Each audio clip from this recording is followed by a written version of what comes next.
নীলফামারী জেলার জলঢাকা থানার ১১ নং কৈমারী ইউনিয়নের কৈমারী বাজারে কোঠা সংস্কারের দাবিতে ছাত্ররা বিক্ষোভ মিছিল ও সমাবেশ করে ১৮ই জুলাই ২০২৪ সকাল ১১টা থেকে দুপুর ১টা ২০ মিনিট পর্যন্ত। ছাত্রদের এই মিছিলের স্লোগান ছিল, তাদের দাবি মানতে হবে। তারা কোঠার পক্ষে নয়, তারা মেধার পক্ষে। তারা কোনো প্রকার বিশৃঙ্খলা চায় না, তারা চায় শান্তি শৃঙ্খলের মধ্যে তাদের উক্ত মিছিল এবং সমাবেশ পরিচালিত হোক। বাংলাদেশের বিভিন্ন অঞ্চলে যেমন হুড়হাঙ্গাম, হট্টগোল এবং মারামারি প্রতীয়মান, দেশের বিভিন্ন অঞ্চলে এই কোঠা সংস্কার আন্দোলনে বিভিন্ন জায়গায় মারামারি ও আহত এবং নিহত এর খবর শোনা যাচ্ছে ও টেলিভিশনে দেখা যাচ্ছে। তবে জলঢাকার কৈমারী ইউনিয়নে কোনো প্রকার হুড়হাঙ্গাম ও গোলযোগ দেখা যায়নি। কৈমারীর এই কোঠা সংস্কার আন্দোলনে জলঢাকা থানার প্রশাসনরা কড়া নজরদারিতে ছিলেন, যাতে কোনো ক্রমে কোনো প্রকার গ্যাঞ্জাম না হয়। জলঢাকা থানার ওসি নজরুল ইসলাম ও তার সঙ্গীয় ফোর্স সহ জলঢাকা থানার ইউএনও এসে স্বচক্ষে এই ছাত্রদের কোঠা সংস্কার আন্দোলনটি নজরদারি করেন। কৈমারীর এই ছাত্র সমাজরা তাদের এই প্রতীয়মান কোঠা সংস্কারের দাবিতে এসেছিলেন। তাদের একটাই দাবি ছিল, তারা কোনো হুড়হাঙ্গাম চায় না।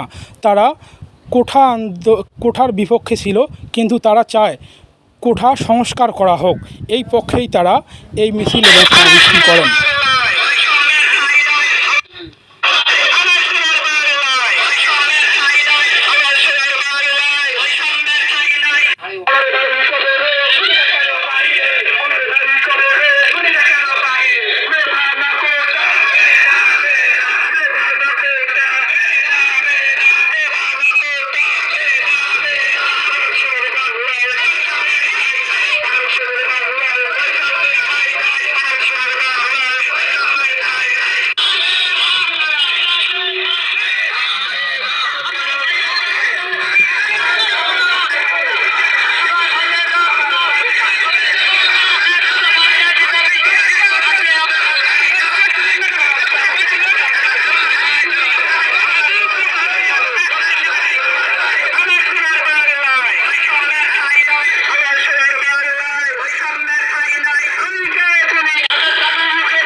তার মাধ্যমে অথবা এটা আগামীকাল আমরা ইউনি মহোদয়ের কাছে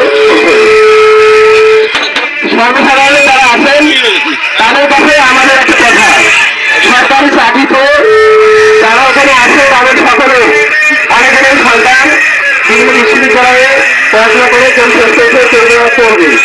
পড়াশোনা শেষ করে দেখা যায় আমরা যখন সরকারি চাকরিতে পরীক্ষা দিতে যাই সেখানে আগে থেকে 56%, অর্থাৎ 100 জনের মধ্যে 56 জনের জন্য আসন বরাদ্দ থাকে। এই 56 জন তারা এদের মধ্যে আছে 25 কোঠা, অর্থাৎ প্রাইমারি স্কুলের শিক্ষিত ছেলে যদি প্রাইমারি পরীক্ষা দেয় প্রাইমারি স্কুল চাকরির জন্য তাহলে তার জন্য 5% বরাদ্দ।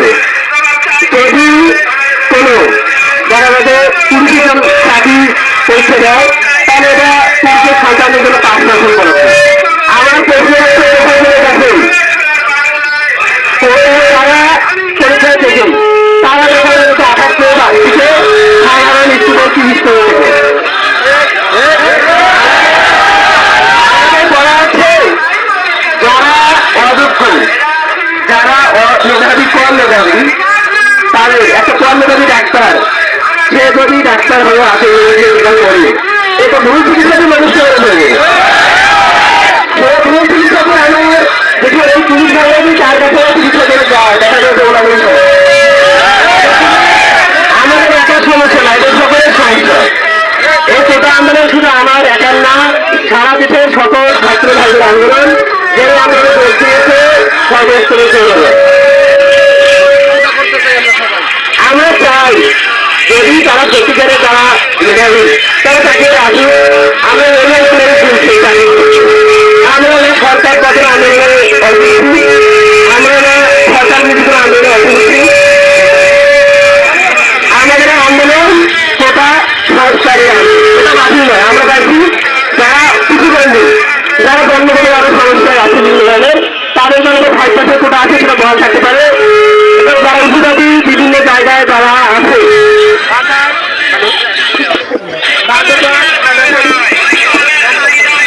ওই পার্বত্য যে অঞ্চলটা আছে সেইখানে যারা আছে উপজাতি বা অন্যান্য অঞ্চলে উপজাতিগুলি আছে তাদের জন্য 5% কোটা আমরা এটারও পক্ষে। আমরা শুধু পেয়েছি এই মুক্তিযোদ্ধা কোটাটা আছে ওনারা মুক্তিযোদ্ধা সন্তান থেকে দিতে পারে, আমাদের সমস্যা নাই। কিন্তু মুক্তিযোদ্ধা নাতি দিতে কেন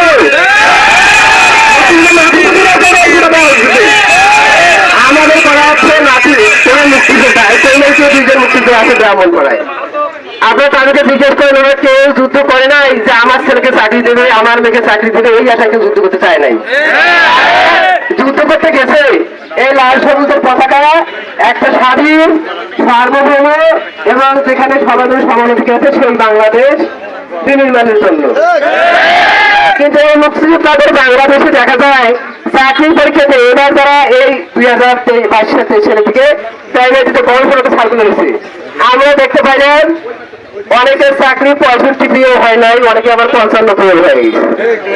এটা কেন ওনারা বাংলাদেশে ট্যাক্স দেয়, আমরা ট্যাক্স দেয় না, আমরা কি ট্যাক্স দেয়, আমরা কি অন্য দেশে জন্ম নিচ্ছি, আমাদের দেশে জন্ম নিচ্ছি, এটা আমাদের মাতৃভূমি। এই দেশে যদি বাইরের শত্রুর আক্রমণ হয় সেইখানে এই পুলিশের সাথে এই সেনাদের সাথে তো এই আমরাই যোগ দেবো। যুদ্ধ করতে কে যাবে? কোনো কি মুক্তিযুদ্ধের নাতিপুতি বা ওই অন্য দেশের কোটান তারাই দেবে? আমরা সবাই দেবো। তো যারা আছে তারা কেউ আমাদের অপোজিশন না, সবাই আমাদের ভাই, সবাই আমাদের, এমনকি যারা আমাদেরকে মেরেছে রক্তের তোকে যাওয়া ভাই বোনের ওরাও কিন্তু এই বাংলাদেশেরই নাগরিক। এরা কেন আমাদেরকে মারতেছে আমরা এটাই বুঝি। কেন আমার ভাইদেরকে পুলিশ এই বেগমগঞ্জ বিশ্ববিদ্যালয়ে আবু সাইদকে যে নির্মমভাবে হত্যা করা হয়েছে এর কারণ কি আমরা জানতে চাই। এর কারণ কোন প্রশাসনের কাছে আছে দিতে পারেন, আমরা আপনার জবাব দিলে আমরা চলে যাবো।